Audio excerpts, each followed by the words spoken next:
huge full. It's going to be a huge hour of knowledge. So the first thing I want to tell you is if you don't have a pen and a paper ready next to you, go right now and get a pen and paper because you want to take notes. I'm telling you, I promise you. So go and take a piece of paper and pen, and then a little bit of housekeeping. The recording is going to be available within 48 hours. Ariel and I are going to be in the chat supporting you. And one thing that we want to ask you that is going to be a little different today is in some of the other calls, we have we ask a lot of questions in the chat also that are like related to WILDFIT.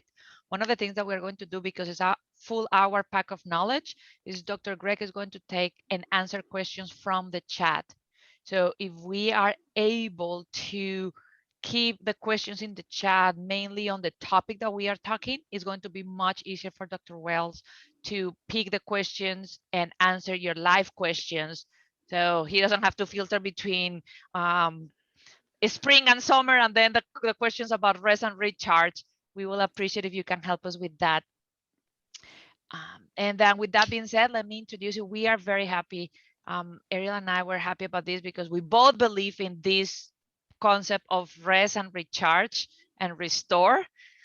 A lot of you are hearing her and I talking about this. So we are absolutely thrilled to have Dr. Greg here. He is a health and performance, particularly under extreme conditions. For Dr. Greg, health and performance, particularly under extreme conditions, are personal and professional obsessions. We're going to learn about some of his obsessions now. He's a scientist and a psychologist and has dedicated his career to make the science of human limits understandable and actionable. For 25 years, Dr. Wells have worked with some of the highest performing individuals in the planet, including Olympic and world champions, and with organizations ranging from General Electric to BMO, Deloitte, BMW, Audi, Cisco Foods. So you guys are up for a big treat today to learn from this amazing man. He's also committed to inspiring children and young adults through his close working with relationship with several school boards and independent schools. I think that is one of the parts where he and Eric niche on their love to help new generations. He himself is a veteran. You were going to say something? No, it's all good. Just checking if the keep going. He's also a veteran indoor athlete, and he participated in the grueling Nazisvik marathon. That is, who wants to guess how many miles is that marathon? Whoever guessed that will have 100 miles. 102. 1100. It's 600 miles north of the Arctic Cycle, Ironman Canada, and the Tour of the Africa, and an 11,000 cycling race that is the longest in the world. So he is passionate about his performance. He's also the author of 4 best-selling authors: Super Bodies, The Ripple Effect, The Focus Effect, and the book that we are going to be talking a lot today, that is Rest, Refocus, and Recharge.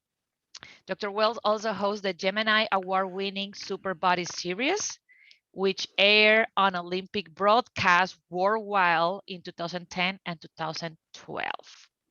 He had a PhD in psychology and continues to serve as a senior scientist in translational medicine at the Hospital for Sick Children in Toronto. He is right now in Toronto. Is that right, Dr. Wells? Actually, I'm in Revelstoke, BC right now, but my home is in Toronto, going back there in September. So I think I'm close to a couple people that are in BC. I noticed a couple people in Victoria, Michelle. So, but in Canada right now, sort of ranging back and forth around the country. Awesome. Now, he is the CEO and the founder of the Wells Performance, a global consulting firm that is committed to achieve the moonshot of helping teams, schools, and businesses to become places where people get healthy, perform optimally, and reach their potential.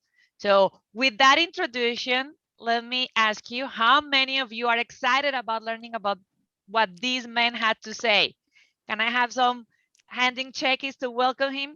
Dr. Wells, thank you so much for being here with us, and please take the floor and help us to get better.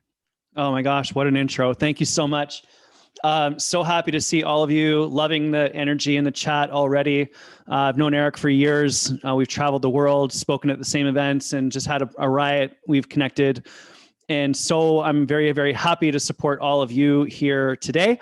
The more questions you ask, the more that I can help you directly. I will pause periodically to take some questions from you, but I just want to talk today about resting, recovering, recharging. And the main reason why is because I think that so many of us right now, 14 months into this pandemic, are just burned out. We're tired, and we can, I think, hopefully reimagine our futures as the world reopens.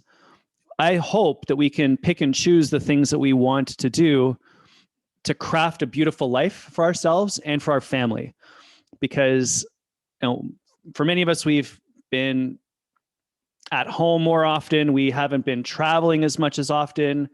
Activities have been curtailed. And now as the world opens up, I want us to be deliberate about how we move forwards. And I've got a framework that I want to share with you today. It's based on the latest neurophysiology. I'm a physiologist, so I study human performance, work with Olympic athletes, climbed mountains. In fact, I noticed someone's from Ecuador. We did Chimborazo in Ecuador a few years ago. That was cool. I got some pictures for you from that one. And we'll just have fun. So let me set the stage for what we're going to talk about today. I love sports. I'm a physiologist, work with a lot of athletes.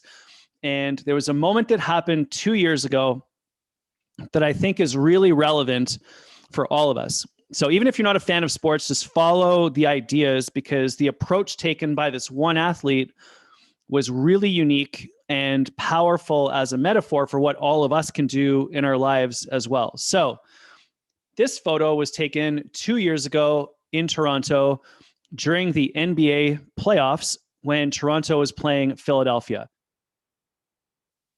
This is Kawhi Leonard hitting a game-winning shot in Game 7. You'll notice there's 0.2 seconds left on the clock.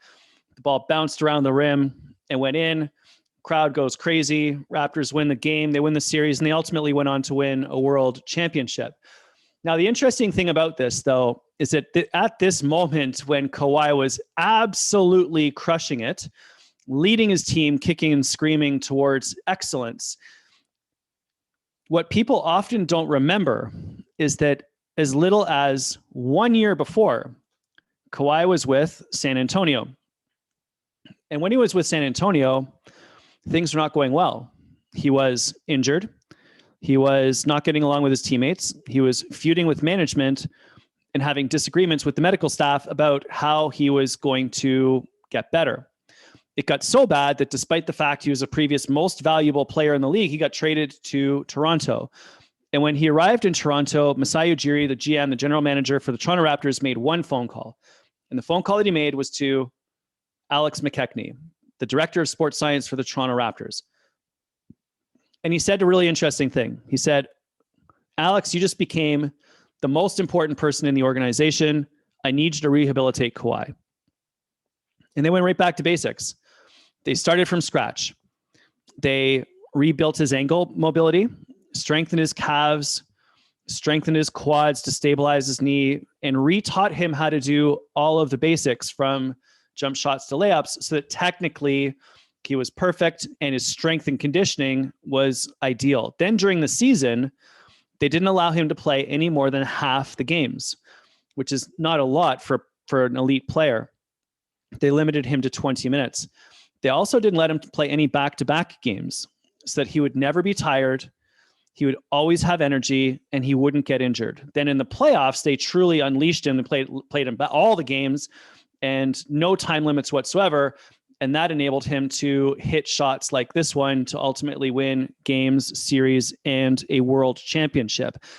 The messaging for all of us as we emerge from this pandemic is pretty simple. I think that we need to contemplate doing the same thing of not simply, quote unquote, returning to normal, but deliberately crafting a future where we are performing to our potential, whatever it is we care about, family time, dinners with their family, our jobs, our hobbies, our passions, whatever it happens to be, performing to our absolute limits, but then deliberately recovering and regenerating in between those moments so that we are healthy, happy, our well-being improves, and we get better and better and better. Simply put, the idea is that I want you all to consider slowing down in order to speed up. The world is speeding up right now. I want you to consider doing the opposite, to take care of yourself so that you can unleash your potential on the world. Now, there's a neurophysiological basis for this.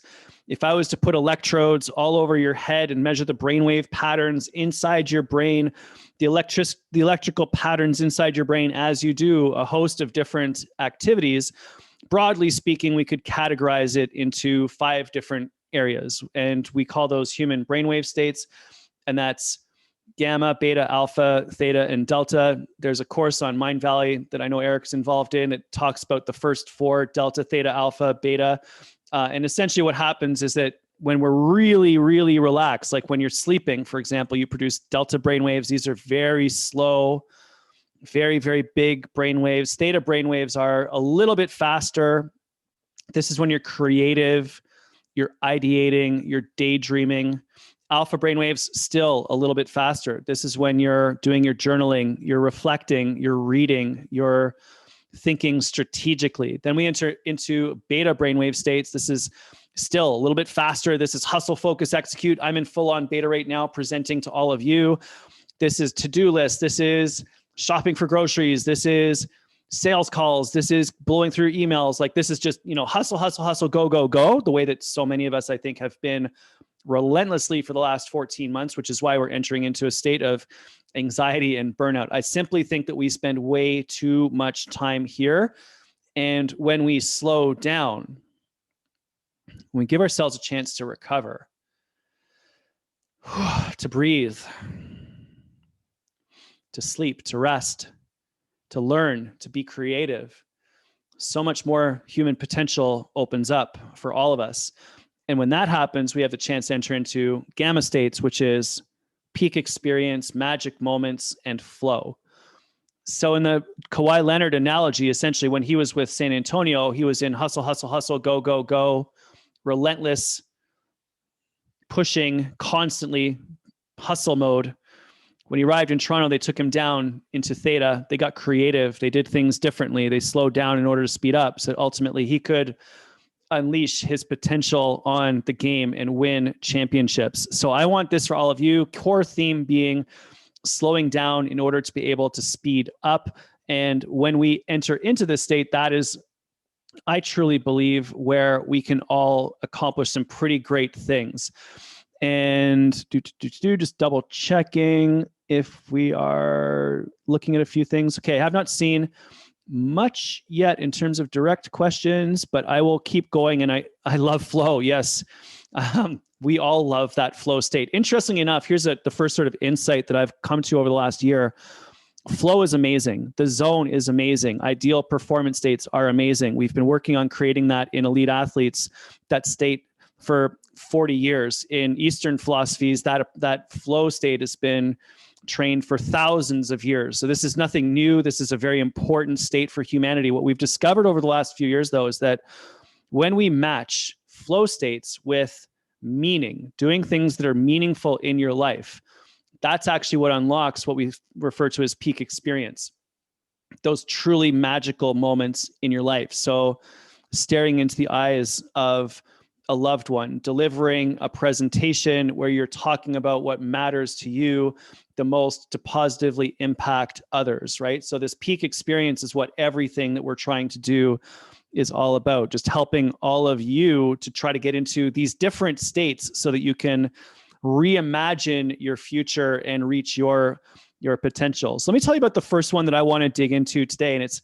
the first state that I want to dig into in a little bit of detail is the alpha brainwave states. This is slower than beta states, which is when we are hustle, hustle, hustle, go, go, go. Already probably pretty good at that one. The challenge for most of us is to slow down. So let's start with alpha.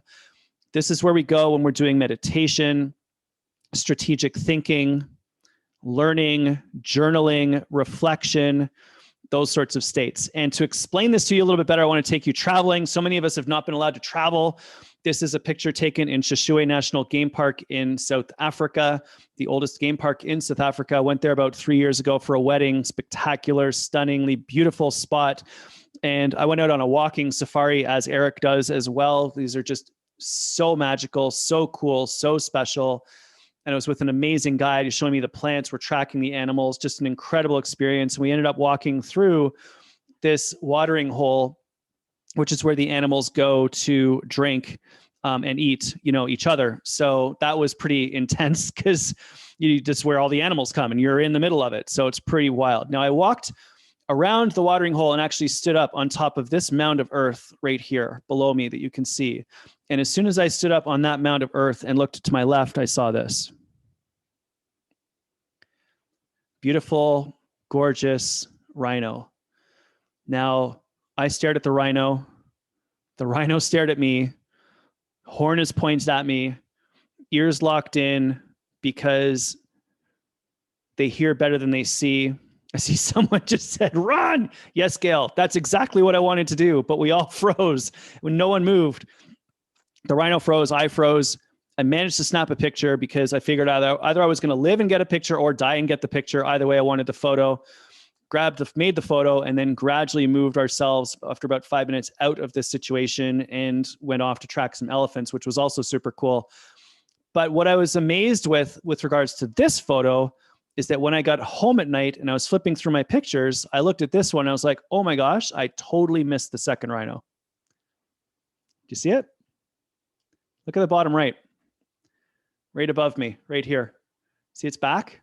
Isn't that crazy? The other thing I missed, look at the parrots over here on this branch. So I completely missed the other rhino and I completely missed the parrots. So here's what happened.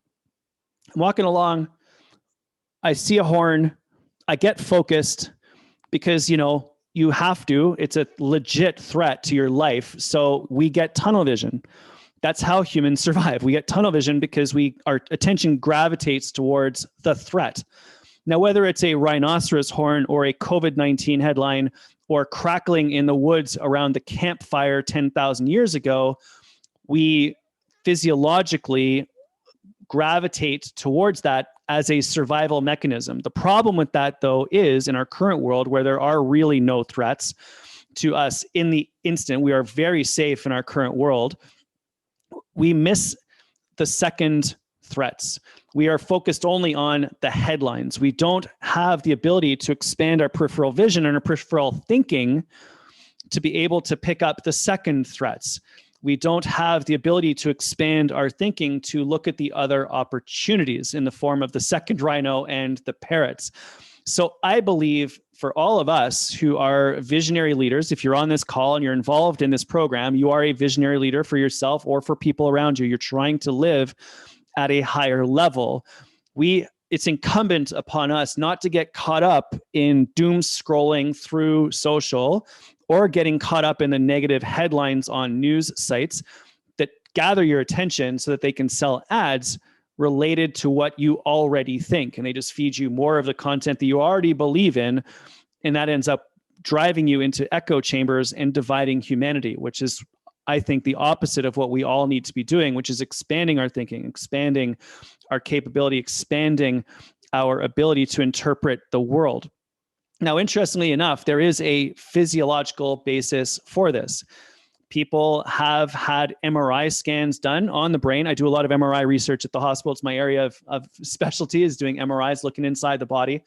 And what we've discovered is that when people are in metacognition, when people are reflective, when people are doing journaling, when people are practicing gratitude, when people are reading, when we are in this sort of strategic thinking, journaling, planning about our lives, there's a specific region of the brain that becomes active.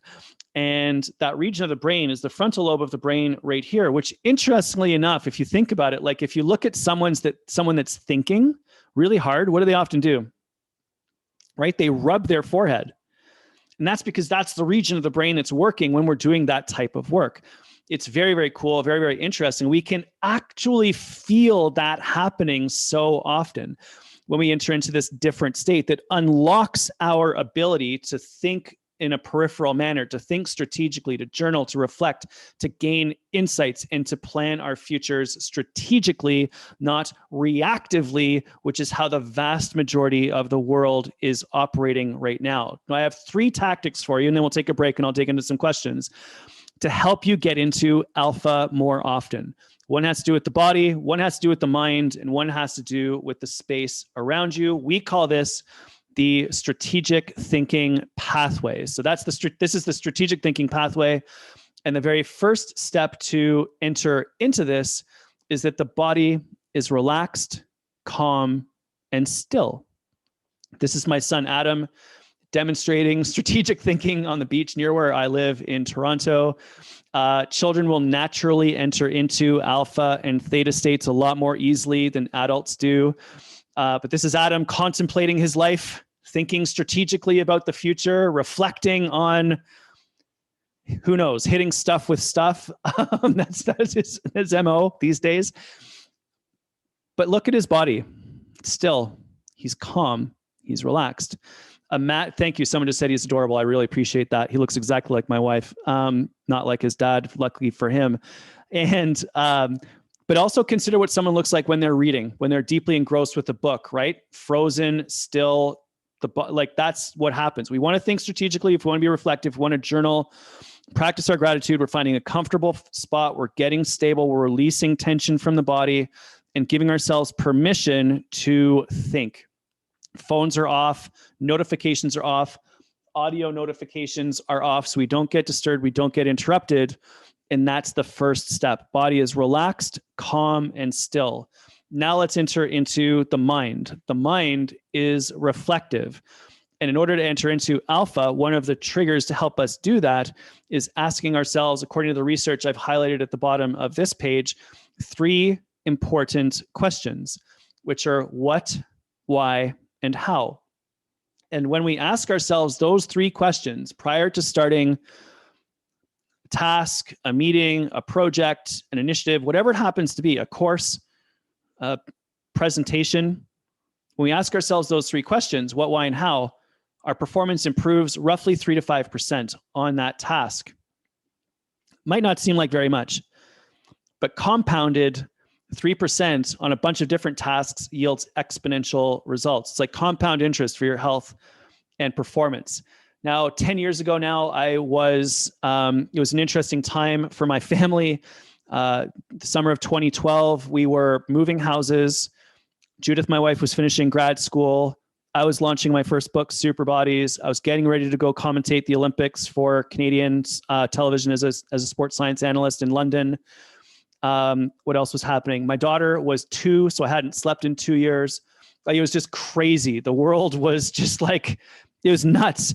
Now, Ingrid, my daughter, 2 years old, went to daycare. She picked up a cold. I was so run down that I also got the cold. And instead of just simply fighting it off, and this is a lot of what Eric talks about, right? Nutrition, sleep, exercise, stress, all those sorts of things that boost our immunity. I was completely depleted in all of those areas. So I got this minor cold. Cold went into my heart. I ended up with viral myocarditis. And this is me in the summer of 2012, like a complete disaster in the cardiac ward at Toronto General Hospital. Now, ironically, I was also a researcher at Toronto General Hospital in anesthesia at the time. So I checked myself into my own hospital. Not a great career move, but sometimes you got to do what's necessary. So when I was lying in the cardiac ward for 4 days, I asked myself the 3 questions. I was like, what do I want to get out of here? Never come back as a patient. Why do I want that?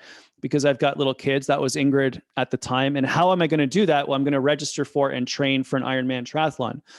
So from the cardiac ward, I pulled out my iPad and registered for Ironman 12 months later, which is what you do when you're in the cardiac ward, right? You register for Ironman.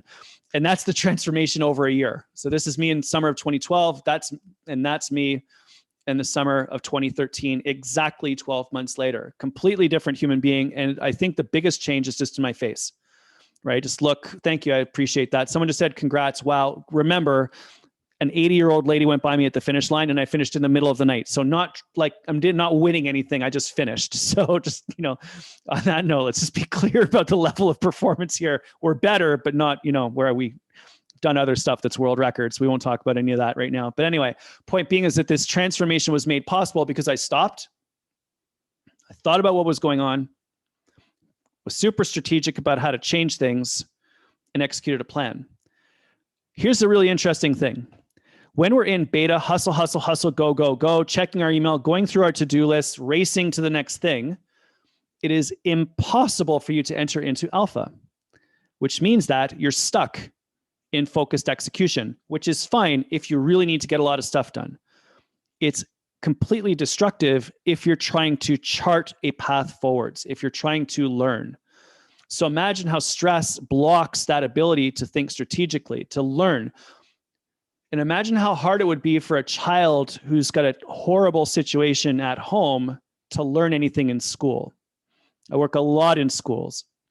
And one of our biggest challenges is helping the children who have a bad home situation to function during the day, to get them out of beta panic mode into alpha and theta so that they can learn and be creative, creating a safe space for them, which is what this community is all about, which is why I love to be here and to talk to all of you. Is basically we're creating a safe space and community for all of us to be able to think about how to live our lives at a higher level. So the more that we can protect that for each other, the more that we can create that for other people, the better we can make the world.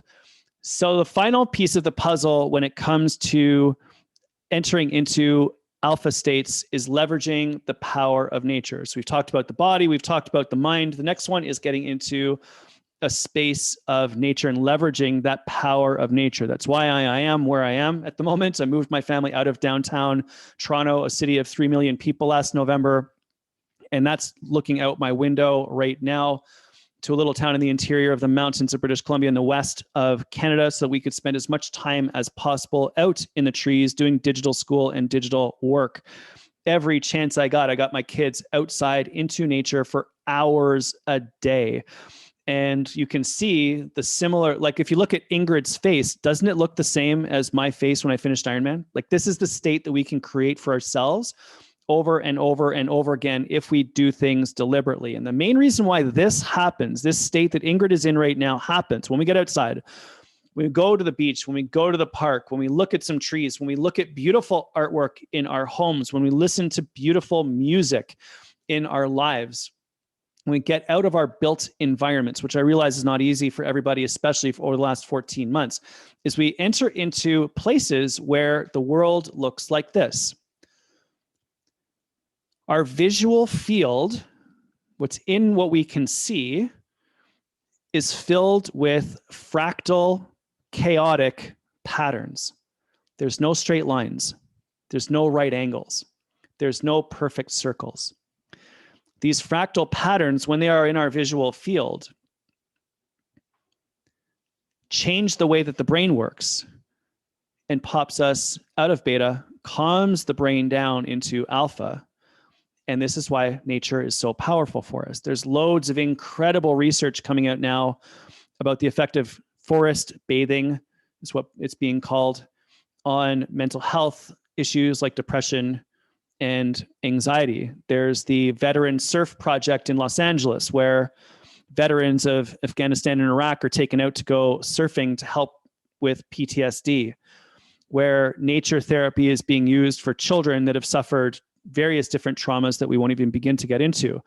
In my world, I do research on cancer. And so we also have discovered that forest bathing enhances human natural killer cell activity as an expression of anti-cancer proteins. It enhances the immune system so strongly that it helps to prevent cancer. Now, obviously, genetics is a factor. Obviously, many things are a factor, but this is one of the things that can change and adjust a whole series of micro wins that ultimately put us on a different trajectory.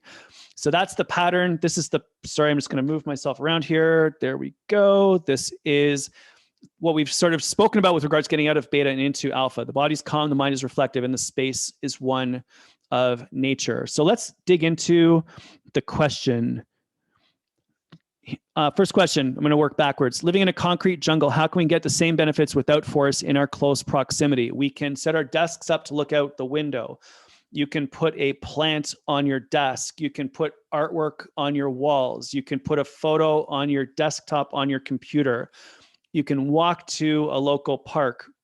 You can take your weekend and make sure that you drive out of the city to a lake, a river, something of that nature. So art works, music works, photographs work. So we're just changing it up.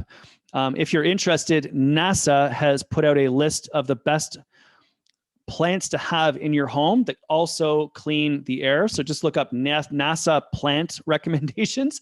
And those are the plants that they're going to put on starships that are going to go to Mars to keep the air clean. So you can also do that as well.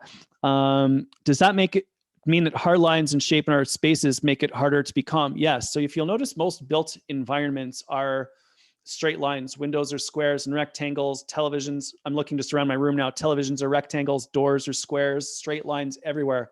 I've got absolutely no chaotic patterns in this room except for this photograph behind me right here that you can probably see. But out my window is the mountain.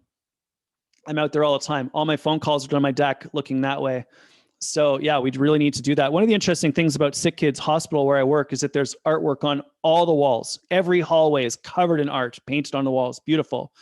When I go across the street to Toronto General, which is for the adults, it's all straight lines. It's actually colored lines leading you to your clinic, whatever one like red is heart and blue is respiratory or whatever. So and the mood in the different hospitals is quite different. So definitely that's something to consider. What are my daily practices and habits to get into alpha state? Journaling is my journal, never leaves my side.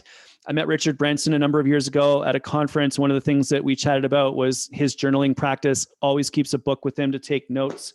Another practice that I have is a daily exposure to nature. I'm outside in the forest for 1 to 3 hours a day. When I'm back in Toronto, that will be 1 day per week. So 1 day per week on the weekends, we're going to go out to nature. Meditation is incredibly powerful. I use an app called Headspace. You can use calm.com or 10% happier. That all works well. I'm a huge fan of photography.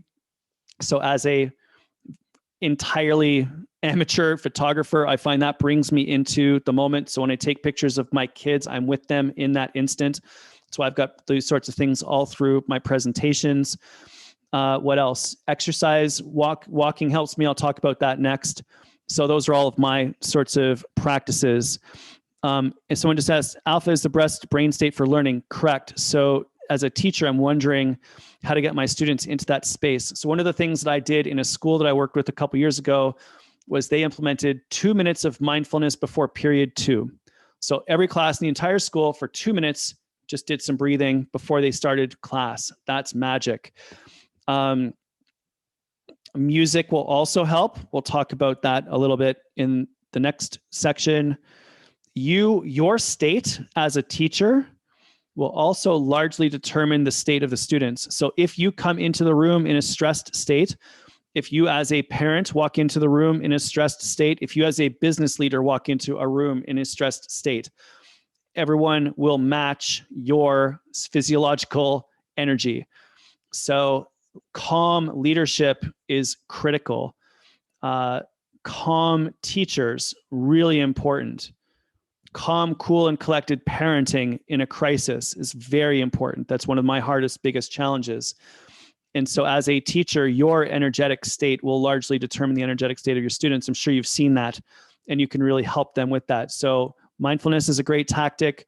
Music is a great tactic. Breathing is a great tactic.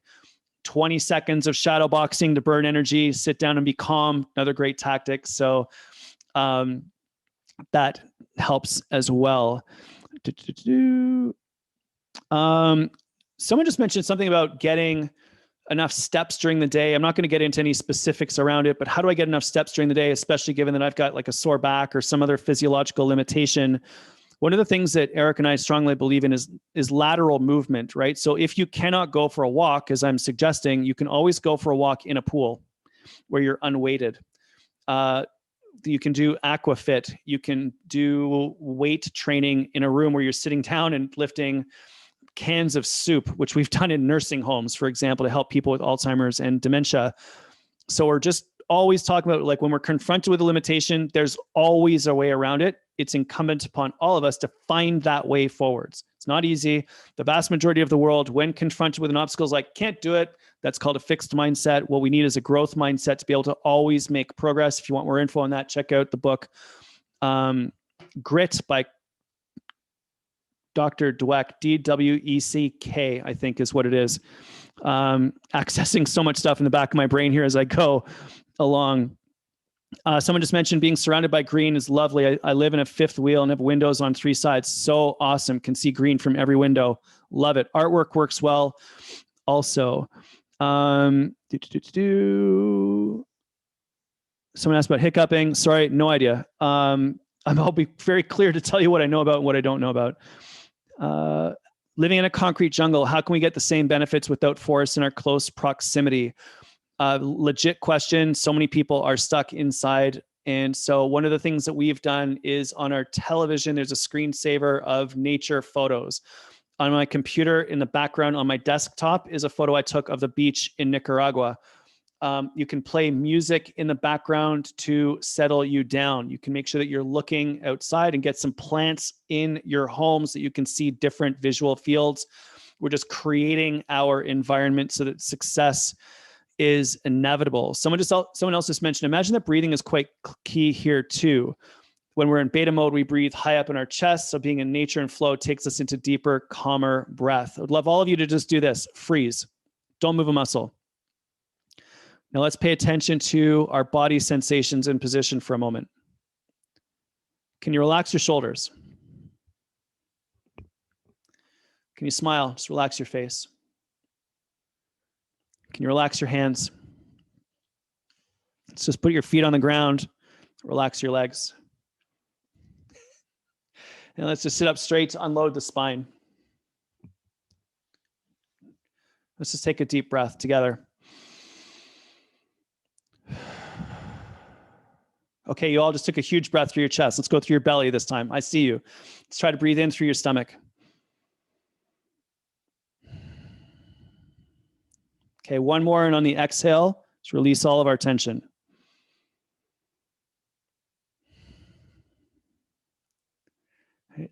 Look at all of you. You all look so awesome on that screen, right? That's what we do. What you just did there was get yourself out of tension into relaxation. When we release tension, we open up the possibility for more energy. We open up the possibility for better immune function. We open up the better possibility for better mental health. It's all about trying to release tension, and breathing is one of the most powerful ways in which we can do that.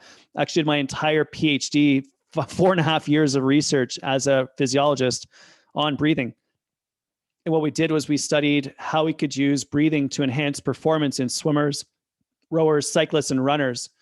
And that has obviously gone on. I ended up working in cystic fibrosis at Sick Kids Hospital, a lung disease, and then subsequently on to leukemia to do research in that field as well. So breathing is so accessible to all of us. And the really interesting thing about breathing is that deep inside the brain, the structure that controls your breathing, which is called the medulla, it's in the brainstem, has some links, neural links to the stress center.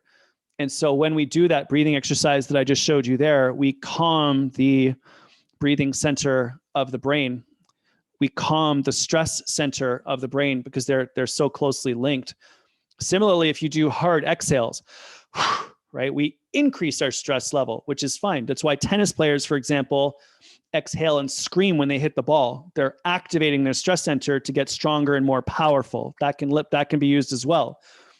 But we can use breathing to modulate our stress, to bring ourselves back into a state where we can open up our ability to think peripherally, to see the second rhino, to see the birds that we might be missing.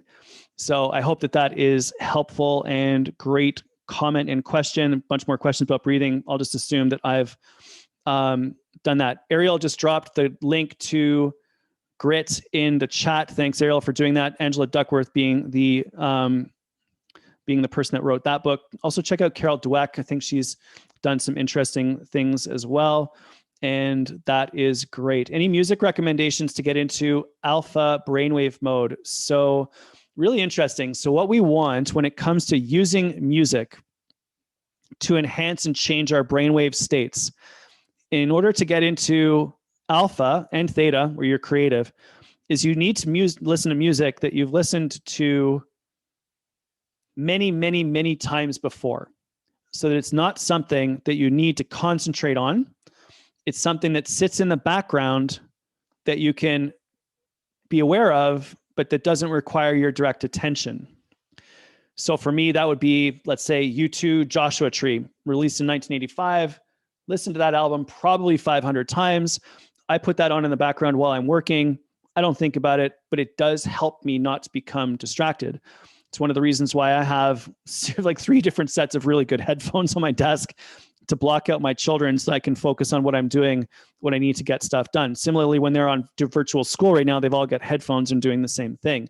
When we're listening to music that's new, it requires our attention. Not great for dropping into alpha, definitely not great for dropping into theta. But you can also use music to activate yourself. Let's say you're going for a run. Listen to whatever psychs you up, AC/DC, Pink, Lady Gaga, whatever it happens to be. Some music energizes us. We use that to do our workouts better. Some music calms us down, jazz, classical. That's great to listen to on your way home from work.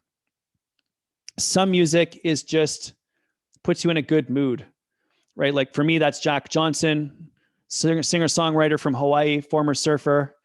That's great to listen to during dinner with your family. So you can create a soundtrack to your life that enhances your life using music, because music does have very powerful effects upon the body. What's been discovered recently, if I can find it here, I'll show you one little slide, which is just super interesting and cool. Let's see if I find it. Oh, it's gone. What did I do with it? There it is. Oh, look at that wizardry. So this is the brain scans of people listening to music. And what's been discovered is that there are 7 regions of the brain that increase their activity in response to music. Listen to music, these regions of the brain increase their activity.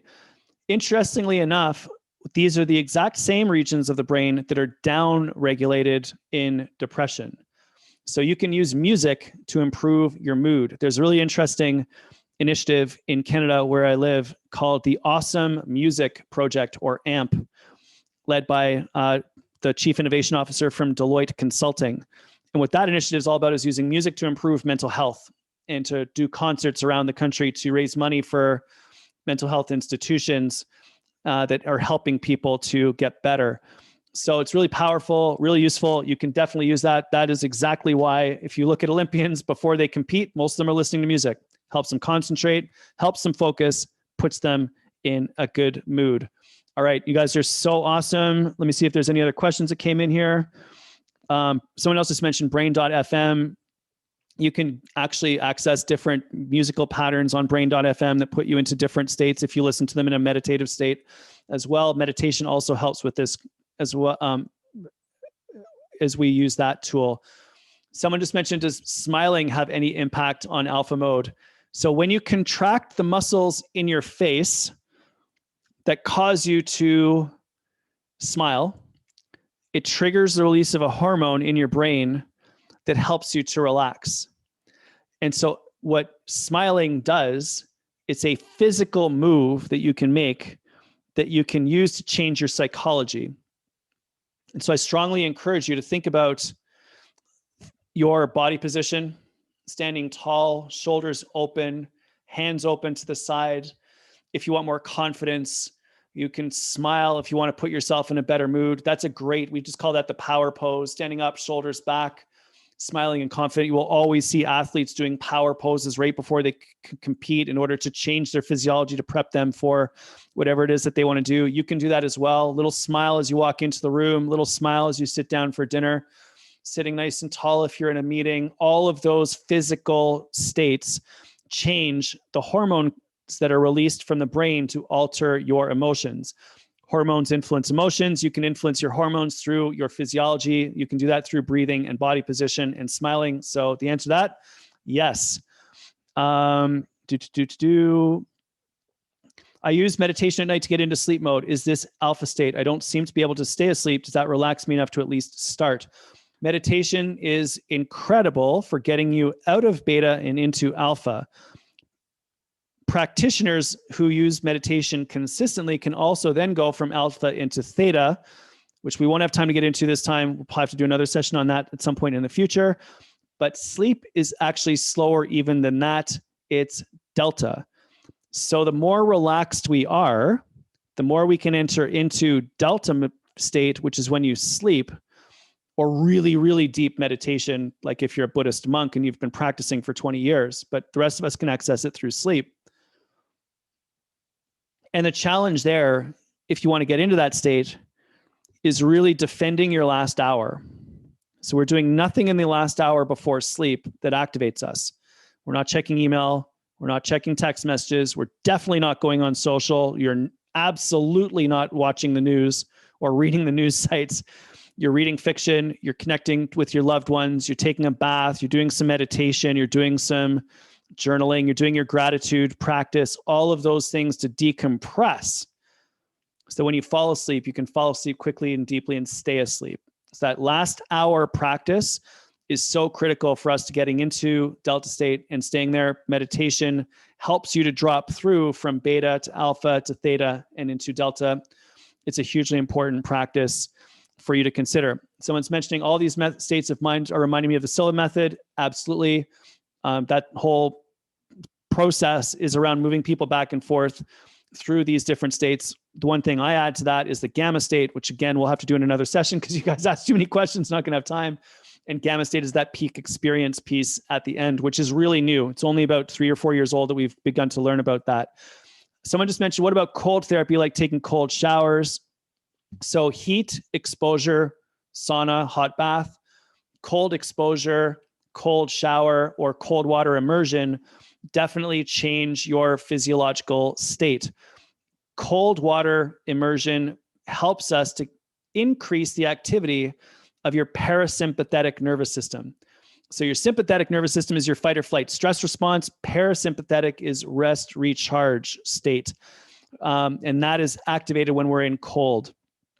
So that cold water immersion, the ice baths, the Wim Hof method increases parasympathetic activation, overall helping you to shift more into that recovery and regeneration state. The cold shower to start your day is another tactic. We recommend 30 seconds at the end of your shower, right on your forehead and on your third eye, or in between your shoulder blades, at the top base of your neck as well, works really well.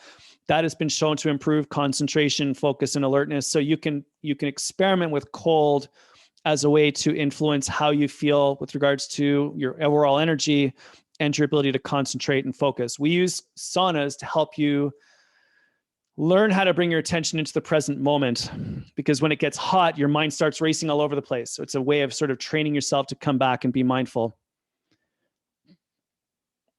Interesting. This will be one of the last couple of questions because we're running out of time. Why do I start yawning as soon as I start breathing exercises, even outdoors, fresh air and all? So your physiology is interesting. We burn energy from the foods that you eat to create energy. We break down the foods that you eat. When we break those chemical bonds, energy is released. That energy that is released from the food that you eat is used to create movement, thinking, digestion, everything in the form of ATP, if you care. And what happens is that during that process, we break down those foods and liberate that energy using oxygen most of the time. And we get that oxygen by breathing in. When we break those bonds, we produce a byproduct called carbon dioxide. And carbon dioxide is sort of like the exhaust of the body. And the real reason why you breathe is to get rid of CO2, get that out of your body. So you breathe oxygen in, you exhale CO2. Trees do the opposite. They breathe in CO2, exhale oxygen. So it's this beautiful cycle throughout the entire world. Now, what happens when we breathe, typically, is that you increase the amount of oxygen, carbon dioxide that is exchanged, and the amount of CO2 in your blood begins to flow, and that CO2 triggers the yawning reflex, which is a way of you getting more oxygen up into your brain. So when you start to do those breathing exercises, blood flows, O2 and CO2 changes. Your brain's like, need oxygen, drives more oxygen to your brain. I hope that helps. But in general, if you're yawning, it's a really good indication. You need to get up, you need to get moving, you need to do some diaphragmatic breathing, shake it out, take a few deep breaths, do that yawn, get that blood flow back into your brain, and then you can carry on as well. My son had a concussion recently, and one of the things that really concerned me about that was the amount that he was yawning. And I knew watching him, I'm like, oh my gosh, he's not getting enough blood flow to his brain. We've really got to do things. So I took him into the pool, and we would just move in the water just to keep that blood flowing to and from his brain, lying him on his back, right? Anyway, so yeah, it's a really interesting indication that you need to take a few deep breaths. And this is the final question, and then I'll throw it back to the organizers to close things out. We'll do some more. We'll come back together on this, but someone mentioned they really noticed that when I crochet before bed, I sleep deeper and better than other nights. So what you're noticing there is that rhythmic, repetitive activities. So this is walk, run, jog, swim, bike, paddle. This is breathing in a rhythmical manner. This is water hitting your forehead in the shower, crocheting, anything that's rhythmic, repetitive, that doesn't require your direct attention. Music helps you to make that shift, helps you to release tension, increases your overall energy. And the exciting thing about that for me is it shows me that our energy levels are in our own control, and we can do things to feel better. And the more of that we drop into our lives, we sprinkle into our lives, the more likely it is we're going to be able to do the things that we love to do at the highest possible level, whether that's having dinner with your family, coaching your kids' baseball team, playing music, creating art, writing, or doing your job, if you're fortunate enough to have a job that you care about. That just simply enables us to live this life where our human potential is unleashed, which is what Eric and I are all about. And so I really hope that this information's given you a little bit of an insight into how to do that.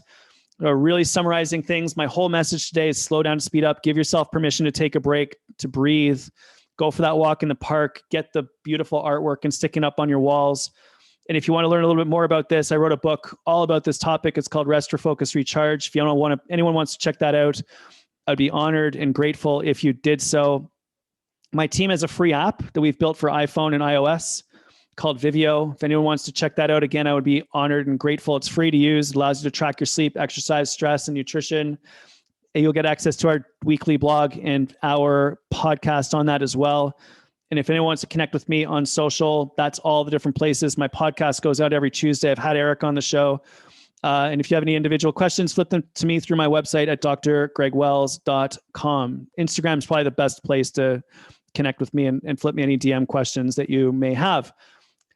All right, everyone. Whew, that was pretty crazy. I can't believe that was like 55 minutes already, but I want to be respectful of your time. I really appreciate all the questions and comments that came through. Love all the thank yous that are coming through. Thank you so much, everyone. It means the world to me to be able to help others. So the fact that you all took your time to hang out with me, and I know some of you, it's like 3 o'clock in the morning. So you're all over the world showing up for this. So it just speaks tremendously to the power of this community. I'm out. Thank you so much. Back over to the team. Take care, everyone. Please connect with me on social, and I look forward to hearing all of your thoughts, comments, and questions. Bye.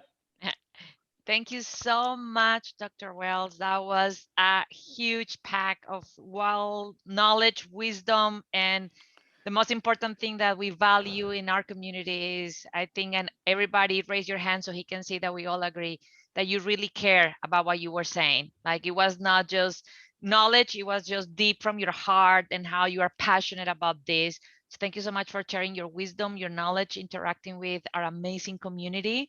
And team, did any of you had any useful tips that you are going to implement today from this talk? So if that it is, I would love if you put it on Instagram, put it on Facebook, tag Dr. Wells. So you say, hey, I learned this today and I'm going to do it, and tag him on there. And then also put it in our Facebook community as well. Put a picture of you, put a picture or a note saying, I take this away from Dr. Wells' talk today, and this is something that I'm going to be doing for the next couple of days. Can we have all an agreement that all of you can do that for us? Yeah. Dr. Wells, thank you so much. And team, thank you for being here. We will see each other Next week, we have a check-in call at 6 p.m. and Wednesday, and then the following week we had it at 2 o'clock in the morning. So for you guys to be aware of that, thank you so much also for your patience as we keep fixing and fine-tuning things. Last reminder for all of you is please remember to try to keep your questions and concerns about membership, about access directly into tech support at Get WildFit.